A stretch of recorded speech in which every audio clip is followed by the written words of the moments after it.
আমি কিছুদিন পর আসবো। কিন্তু কেন? বলবো মা, কিছুদিন পর।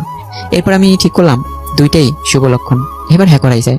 আমি আঙ্কেলকে ফোন দিয়ে বলি, হ্যাঁ আমি রাজি। আলহামদুলিল্লাহ। এখন তাহলে মাহির সাথে কথা বলি। না আঙ্কেল, আমি কথা বলবো, আমি নিজেই দেখতে চাই ও রাজি কিনা। ঠিক আছে। এরপর আমি আমার লাফানোর অবস্থা, কারণ এত ভালো আমার শেষ কবে লেগেছিল তা আমি নিজেও জানি না। আমি নিজের মনকেই বলছি যে তুই জিতে গেলি। সেদিন রাতে ঘুম আসলোই না। পরের দিন ভয় ভয় নিয়ে অফিসে যাচ্ছি। আজই বলবো, কিন্তু কিভাবে তা ঠিক করতে পারছি না। আবার ভয় যদি না করে দেয়। এরপর অনেকক্ষণ পর আমি মাহিকে ডাক দেওয়াই। মাহি অফিসে আসতে আমি ওকে বসতে বলি, কিন্তু ওকে দেখে আমার সব গুলিয়ে যাচ্ছে। স্যার কিছু বলবেন?